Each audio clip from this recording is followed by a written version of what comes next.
인류 대학을 졸업한 두 젊은이가 취직을 했습니다. 같은 회사에 취직을 했는데 그 회사는 다름 아닌 백화점이었어요. 두 친구가 백화점에 들어가자마자 그 백화점에서는 이 친구들을 좋은 일자리를 주는 것이 아니라 그만 엘리베이터 안내하는 자리에 그 두 청년을 배치하게 됩니다. 자기들이 괜찮은 대학도 나왔지만은 너무나 얼토당토한 일을 배정받고 나서 자존심이 상했어요. 그래서 한 친구는 바로 그 자리에 사표를 내고 나가버립니다.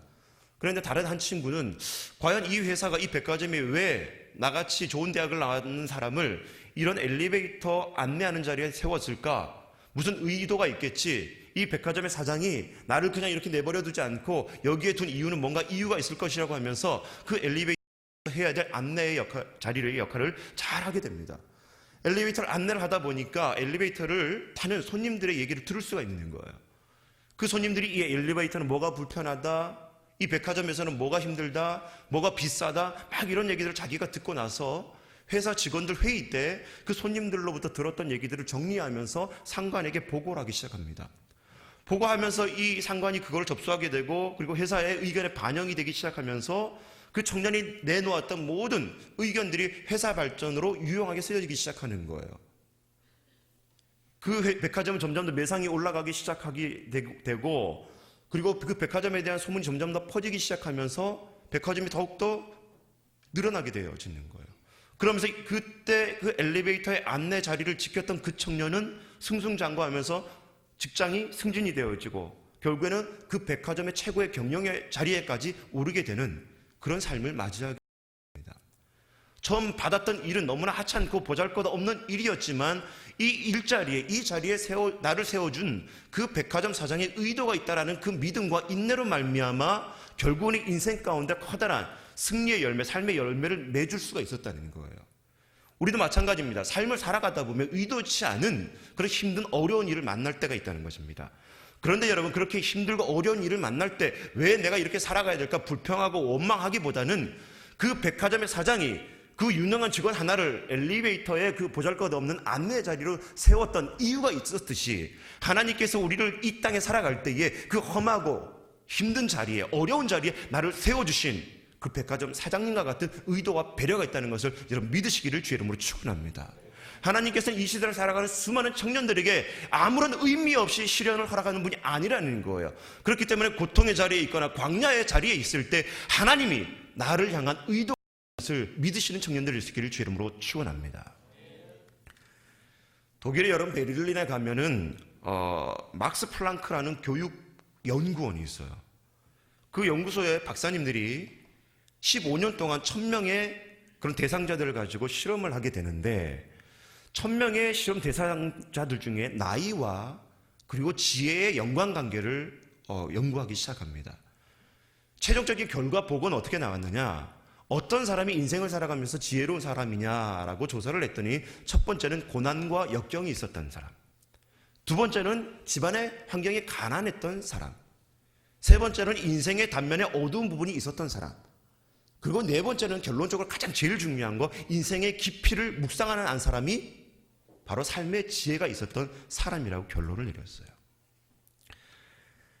여러분, 우리가 수많은 성경을 가만히 보다 보면 한결같이 고난받은 사람들이 하나님 앞에 귀히 쓰는 그런 증거가 나타나기 시작합니다. 오늘 우리가 읽었던 사무엘상 본문도 다윗이란 인물이 하나님 앞에 왕으로 기름 부음을 받았지만 순탄하게 왕이 되는 것이 아니라 기름 부음을 받고 나서 골리앗을 이기고 나서 그의 인생은 승수장구하는 인생처럼 보였지만 얼마 가지 않아서 광야에 몰리는 그런 인생으로 변모하게 되어집니다. 그렇다면 하나님께서 왜 왕으로 세우려고 했었던 그 다윗을 그냥 승승장구하는 인생을 내버려 두는 것이 아니라 한순간에 왜 광야로 몰고 가셨을까? 하나님께서는 그 다윗을 훈련하기 위함이었다는 거예요. 오늘 말씀에 나와 있는 23장 말씀부터 계속해서 쭉 이어져서 다윗은 광야에서 머무르게 되는 그런 내용이 나오게 됩니다. 그리고 오늘 우리가 읽던 그 다윗이 머물렀던 광야의 커다란 그 지명 이름이 엔게디라는 이 지명인데, 엔게디 광야를 실제적으로 가면은 여러분, 이 엔게디라는 지역은 침식작용이 너무나 심하게 일어나는 나머지 절벽과 협곡과 동굴이 많은 지역이 엔게디예요. 그러다 보니까 어느 사람이 살 수도 없고 동식물도 살기 힘든 지역이 바로 이 엔게디 광야였다는 거예요. 근데 여러분, 이 유대인들이 이 광야를 표현할 때 그 히브리어로 미드바르라는 단어를 쓰게 되는 거예요. 미드바르. 근데 하나님의 말씀을 여러분 히브리어로 뭐라 그러냐면 디바르라는 단어를 씁니다. 그리고 하나님의 지성소를 가르치는 단어가 드빌이라는 단어를 쓰게 돼요. 근데 이 모든 세 단어가 어근이 똑같다는 겁니다. 다시 말해서 하나님을 만나는 그 장소라는 그 의미가 담겨져 있는 것이 바로 광야라는 것이에요. 하나님께서는 다윗을 왜 광야로 몰고 가셨느냐? 그곳에서 하나님을 더욱더 깊이 만나기 위함인 줄 믿습니다. 어떤 학자가 연구를 통해 가지고 인간이 사막이나 광야에 들어가서 1시간 이상만 머물게 되면 인간이 갖고 있는 오감의 감각이 변화되기 시작한다는 거예요. 이 도심 속에 있을 때는 보지 못하고 듣지 못하고 느끼지 못했던 그 감각들이 살아나게 되면서 볼 수 없었던 것을 보게 되고 듣지 못했던 것들을 듣게 되고 체험하지 못했던 그 감각이 살아나게 되면서 수많은 것들을 겪고 경험할 수 있는 능력이 생기기 시작한다는 거예요. 자, 그렇다면 하나님께서는 왜 다윗을 이러한 광야로 몰고 가셨느냐? 같이 따라해 봅시다. 거룩한 감각을 키우기 위함이다. 시작. 인간이 광야에 들어갔을 때 그 육체적 오감만 예민해지는 것이 아니라 그동안 잃어버렸던 하나님을 느끼고 하나님의 임재 속에 들어갈 수 있는 그 거룩한 영적인 감각이 다시 회복되게 되어 있다는 거예요. 그렇기 때문에 여러분, 오늘날 이 시대를 살아가고 있는 저와 여러분 모두도 여러분 필요한 것이 뭐느냐? 바로 이 거룩한 영적인 감각이 회복되어야 될 줄 믿습니다. 그 거룩한 영적인 감각이 회복된다는 것은 다름 아닌 바로 하나님 앞에 집중할 수 있다는 거예요. 이 세상에 살면서 하나님 앞에 집중하지 못하고 집중하기가 어려웠지만 그 광야에 있는 동안은 거룩한 감각이 회복되어지면서 하나님께 집중할 수 있는데, 그 하나님 앞에 집중한다는 건 다른 말이 아닌 하나님의 음성을 들을 수 있는 귀가 열린다는 것입니다. 아멘. 광야를 가보십시오. 제가 시간이 있을 때마다 이제 휴가를 내고 이제 미국에 집회를 가거나 하면 꼭 이제 지나가는 지역에 라스베가스를 향해서 가게 되는데, 도박하러 가는 거 아니에요. 집회를 하기 위해서 가게 되는데, LA에서 라스베가스를 차를 타고 한 대여섯 시간 가다 보면 중간에 네바다 사막이 나오게 됩니다. 그 네바다 사막에서 가장 위험한 지역을 뭐라 그러냐면 데스밸리라 그래요. 차가 그 가운데 퍼지게 되거나 한밤중에 길을 잃어버리게 됐을 때는 10중 8구 낙오가 되는 지역이 바로 네바다 사막의 데스밸리입니다. 어느 누구도 그곳에서 헤어나지 못해요. 많은 사람들이 그곳에서 생명을 잃거나 동식물들의 그 공격에 의해서 죽게 되는 경우를 많이 보게 되죠. 몇 해 전에는 청년들을 데리고 몽골에 가게 됩니다. 몽골의 유명한 사막이 고비 사막이란 말이에요.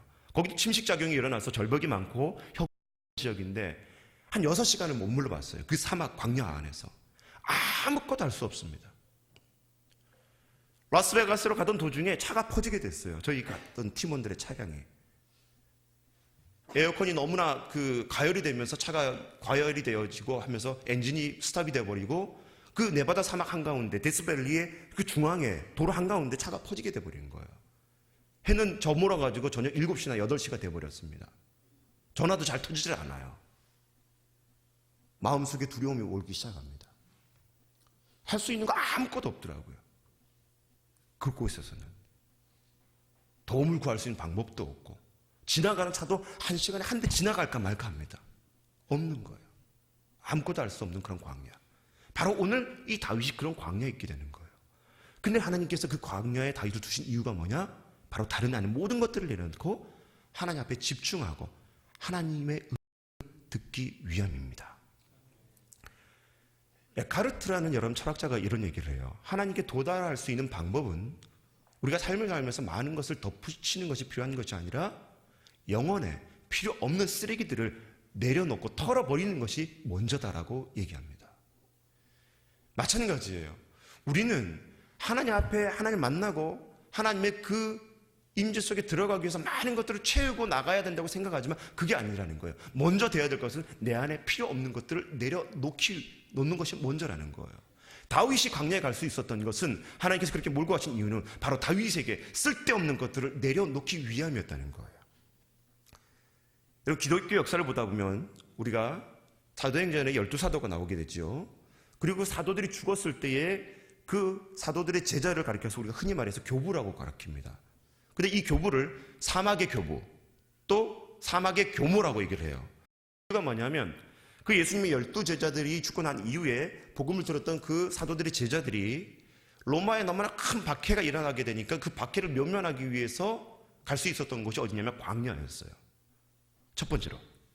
그리고 두 번째, 또 왜 광야를 가게 되냐면 그 박해가 끝났지만은 초대교회가 시간이 흘러가면서 너무나 세속화가 되어지고 교회의 본질이 흐려지게 되면서 온전한 복음이 지켜지지 못함으로 말미암아 이 교부들이 이곳에서는 참된 복음을 지킬 수 없다고 생각한 나머지 한 광야 한가운데 들어가서 말씀을 묵상하고 기도를 하고 독서를 하고 노동을 하고 봉사하는 일들이 교부들 가운데 일어나게 됩니다. 그래서 유명한 영성신학자 헨리 나우엔이 얘기하기를 그런 교부들과 교모들을 가리켜서 뭐라 그러냐면 새로운 순교자들이라 얘기했다는 거예요. 근데 이 교부들께 광야에 들어가서 첫 번째 가장 큰 이유는 뭐냐면 그곳에서 하나님 앞에 집중하기 위함이었다는 것입니다. 사랑하는 청년 여러분, 시절 삶을 살면서 하나님 앞에 집중할 수 있는 은혜가 있기를 주 이름으로 축원합니다. 로마 시절에 기독교를 가장 핍박했던 두 황제가 네로 황제와 데오도시우스 황제라는 두 황제가 있었어요. 근데 이 데오도시우스 황제 때에 아르세우스라는 유명한 인물이 있는데 군대 장관이었는데 복음을 듣고 나서 그 황제가 기독교를 핍박하는 것을 보고서 너무나 마음이 아프고 하나님 앞에 죄책감이 들어서 하나님 저를 구원의 길로 인도하여 주시옵소서라고 기도하게 되는 것입니다. 기도하다가 성령님의 음성을 듣게 되는데 하나님께서 뭐라고 말씀하시냐면 내 세상을 떠나라. 내가 서 있는 곳을 떠나라는 음성을 듣게 돼요. 그래서 황제를 몰래 배반을 하고 로마에서 밤에 배를 타고 알렉산드리아로 도망을 가게 됩니다. 알렉산드리아 사막 지역이란 말이에요. 그래서 그곳에 가서 하나님 앞에 기도하게 됩니다. 하나님 또 저를 죄의 길에서 구원하여 주시옵소서. 그러니까 이번에 하나님께서 뭐라고 말씀하시면 이번에는 침묵하라라고 얘기합니다. 왜 하나님께서 나를 침묵하게 하실까? 곰곰이 생각해 보니까 하나님께 집중하라는 거예요. 그러면 또 침묵 속에 하나님 저를 죄의 길에서 구원하여 주시옵소서 기도하니까 이번에 성령께서 말씀하시기를 이번에는 하나님의 음성을 들으라라고 얘기합니다. 여러분 아르세우스에게 하나님께서 말씀하신 것들 첫 번째 내 세상을 떠나라. 도시의 소음과 귀가 찢어질 듯한 그런 전화벨 소리 울리는 그런 우리 시대의 모습들, 시도 때도 없이 만나야 될 세상의 수많은 사람들로부터 억압되어 있는 우리들이 해방될 수 있는 그 사막을 향해서 떠나고 그 가운데 침묵으로 하나님께 집중하고 그 가운데 하나님의 음성을 들으라는 것을 우리에게 당부해 주고 있는 것입니다. 까를레 까따르라는 유명한 가톨릭 신학자가 있어요. 이 신학자가 뭐라고 얘기하냐면 우리가 광야로 떠날 수 없거든 내 삶을 광야로 만들어라고 얘기합니다. 다시 말해서 우리가 사막이나 광야 한가운데 들어갈 수 없기 때문에 하나님 앞에 집중해서는 우리 일상생활을 하나님께 집중할 수 있는 광야로 만들어 버리라는 거예요. 여러분 스스로 한번 점검해 보십시오. 내가 아침에 일어나서 밤에 잠을 잘 때까지 과연 하나님의 음성에 집중할 수 있는 그 시간을 과연 내가 얼마만큼 갖고 있는지. 매달 날마다 솟는 샘물 큐티 책자는 사면서부터 불구하고 그 큐티 책자가 허옇게 그냥 내버려 두도록 하나님 앞에 매일같이 큐티하고 말씀 듣고 집중하는 그 훈련이 되어지지 않은 모습으로 그냥 세상 내 멋대로 살아가고 있는 모습은 아닌지 점검해 보라는 거예요. 여러분 이 시대에 필요한 것은 고독의 시간입니다. 하나님이 그 다윗을 광야로 보내신 이유는 그 고독의 시간을 통해서 다름이 아닌 그 왕이 된다는 것이 자기의 권력과 힘에 의해서 되는 것이 아니라 하나님의 힘에 의해서 된다는 그 사실을 깨닫고 무엇보다도 자기를 의지하기보다는 하나님을 의지할 수 있도록 하나님의 음성만을 들을 수 있도록 다윗을 그 강렬로 인도했던 것. 사랑하는 우리 청년 여러분, 믿음의 청년이라면 이 세상 소리에 수많은 귀를 열고 그것을 듣는 것이 아니라 모든 것들을 차단하고 하나님께서 나에게 세밀하게 들려주시는 그 음성을 들을 수 있는 귀가 열려질 수 있기를 주 이름으로 축원합니다. 그렇게 되기 위해서 우리 생활 가운데 여러분 상황적인 광야를 만들어야 된다는 거예요. 얼마 전에 밤늦게 제가 집에 들어가면서 놀라운 사실을 보게 됐습니다. 찬양이하고 찬송이가 밤 11시 반이 됐는데 지 아버지가 늦게 오니까 뭐라고 있었느냐. 책을 보다가 놀다가 지 엄마랑 이것저것 하다가 더 이상 할 게 없으니까 11시 반이 됐는데 투니버스 채널을 틀어놓고 TV 앞에 매달려 있는 거예요. 깜짝 놀랐습니다. 밤 11시 반이에요. 아이들이. 그것도 6살, 3살짜리가. 제가 붕괴를 했습니다. 거실에 나가서 도끼를 꺼내 들었습니다. 그리고 42일을 향해서 도끼를 내려치려고 하는 그 마음은 절대 없었습니다. TV가 너무 아까워서 TV를 작은 방으로 옮겨놨어요. 아이들 보지 못하게끔. 여러분, 우리는 어때요? 스마트폰을 늘 언제 끼고 다니면서 이거 없으면 내가 죽기라도 하듯이 겁을 내고 있고 불안해하고 있고, 요즘 TV에 보다 보면 인간의 조건이라는 그 프로에서 개그맨들이 인터넷 없이 TV 없이 그리고 핸드폰 없이 일주일 동안 사는 삶을 리얼로 이렇게 찍어서 방송하는 프로가 있더라고요. 과연 여러분들이 그런 상황에 놓여진다면 어떻겠습니까? 그러나 여러분, 이 시대에 살아가고 있는 청년들은 바로 그러한 조건이 필요하다는 거예요. 인터넷 없이, TV 없이, 핸드폰 없이 하나님의 음성을 세밀하게 들을 수 있는 광야의 삶이 저와 여러분 모두에게 있기를 주의 이름으로 축원합니다. 두 번째, 왜 하나님께서 이 다윗을 광야로 몰고 가셨느냐? 다 같이 따라합시다. 철저히 하나님만을 의지하게 합니다. 시작. 여러분, 오늘 우리가 읽었던 본문 앞에는 다윗이 16장에 골리앗을 쳐 이기기도 하고요. 그리고 승승장구하게 되면서 사울은 천천히요, 다윗은 만만이라고 하면서 이스라엘 백성들이 다윗을 칭하하게 되는 그런 모습이 되어지기도 하고, 그리고 사울의 사위가 되기도 하고 잘 나가던 인생이었단 말이에요. 그런데 하나님께서는 그 다윗의 인생을 송두리째 들어가지고 광야 한가운데다 그냥 쳐박아 버립니다.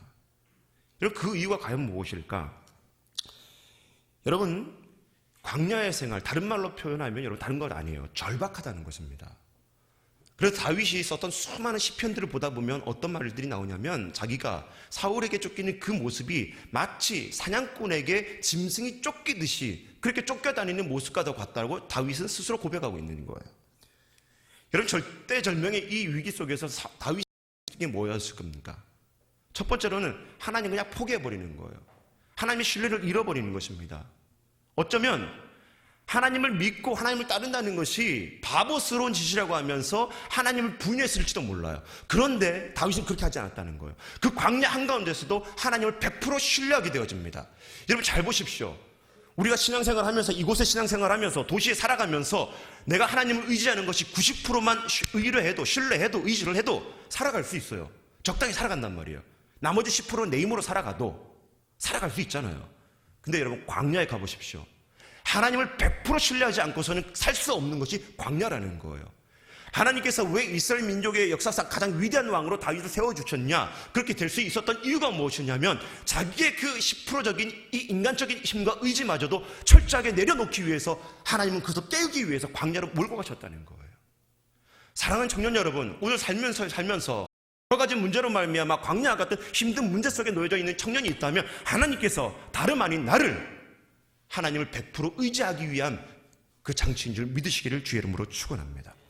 그래서 여러분, 다윗은 뭐라고 고백하여 여호와를 의뢰하는 자는 시온산이 요동치 아니하고 영원히 있음 같도다. 아멘. 미국의 백화점 제왕이었던 워너메이커는 젊은 시절에 커다란 그런 병을 얻게 되어집니다. 미시간주에 있는 어느 한 병원에 격리가 되어져서 나오지도 못하고 끊임없이 투병 생활을 하게 되면서 어느 날 저녁 너무나 힘이 들다 보니까 자기가 이제 유서를 쓰게 되는 거예요. 오늘 밤에 내가 잠들면 일어나지 못할 것이라는 그 운명적인 그런 두려움 속에 편지를 쓰게 됩니다. 유서를 남기기 시작해요. 가족들에게. 유서를 다 쓰고 나서 잠이 들려고 하는데 병원의 복도 끝에서 찬송 소리가 들리기 시작하는 거예요. 몇몇 믿는 사람들이 모여서 같이 기도회도 하고 하면서 부르는 찬송 소리가 들리기 시작합니다. 왠지 그 마음에 끌린 나머지 힘든 몸을 이끌고 복도에 그 손잡이를 붙들고 도목도목 걸어가기 시작합니다. 그리고 자기도 모르게 그 기도의 뒷자리에 가만히 앉아서 참여하게 되는데, 그들이 그 가운데 불렀던 찬송이 너 근심 걱정 말아라, 주 너를 지키리, 주 너를 지키리. 이 찬송 소리가 자기 마음속에 울려 퍼지게 되면서 하염없는 닭똥과 같은 눈물을 펑펑 흘리게 되면서 뭐라고 고백하느냐면, 하나님, 저는 이제 더 이상 아무것도 의지할 것이 없습니다. 다만 주님 살아계시다면 저를 도와주시옵소서. 이 기도회가 끝나고 병실에 가서 잠이 들고 그 다음날 아침이 되어졌는데, 신기하게도 자기의 몸이 어제와는 다르게 몸이 회복되기 시작하더라는 거예요. 그래서 마침내 죽을 수밖에 없었던 그 워너메이커가 기적적으로 건강을 회복하게 되어지고, 하나님이 주신 그 건강을 가지고 하나님의 기업의 마인드를 가지고 백화점을 이끌게 되고 미국의 최신부 장관까지 오르게 되면서 하나님 앞에 귀 쓰임받는 영웅이 됩니다. 내가 아무것도 할 수 없다는 그 의지의 고백이 울려 퍼질 때까지 하나님께서는 그를 광야의 인생으로 내버려 두셨다는 거예요. 사랑하는 청년 여러분, 오늘 하나님께서 여러분에게 역사하지 않는 것이 아닙니다.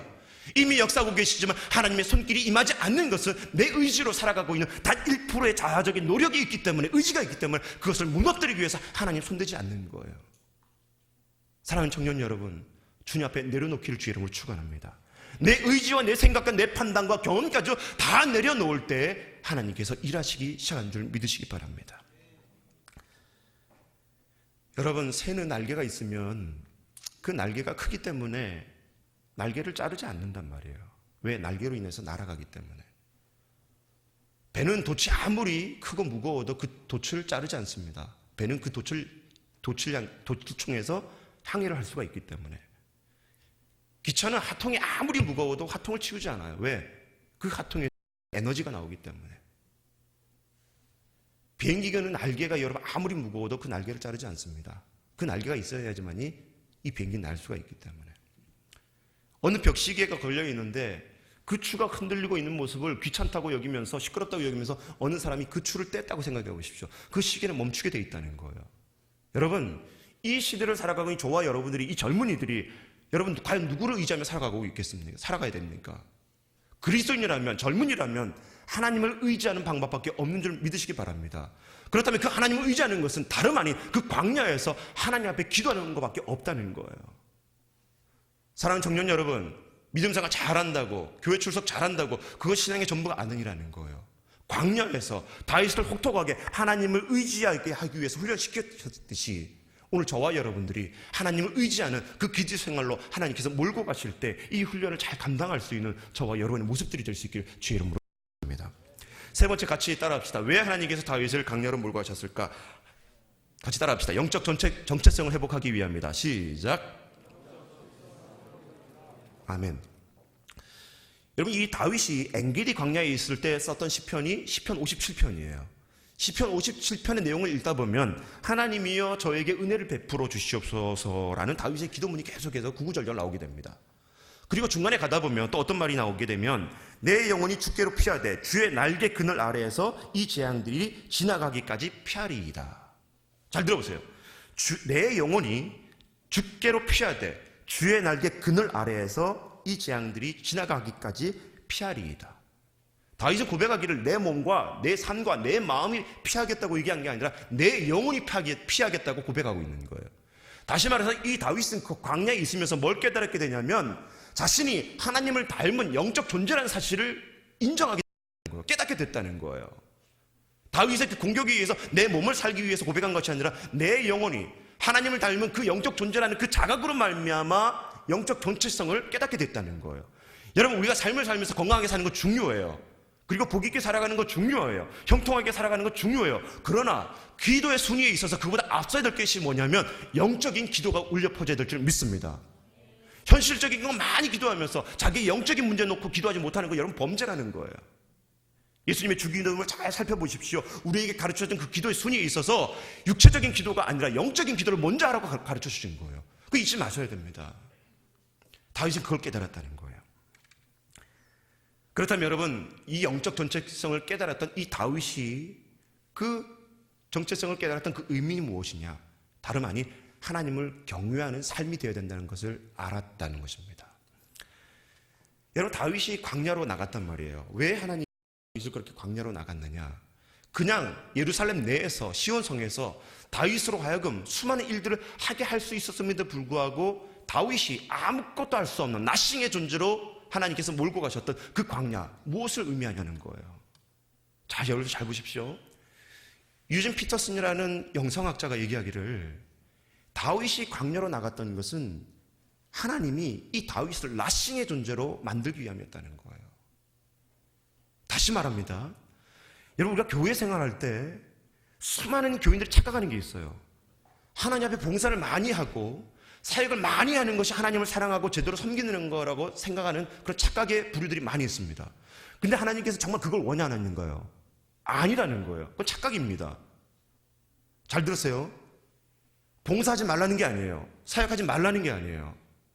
근데 하나님께서 원하시는 것은 우리가 그것 하는 것보다 더 중요한 것은 뭐냐면 나싱의 존재가 되기를 원하신다는 거예요.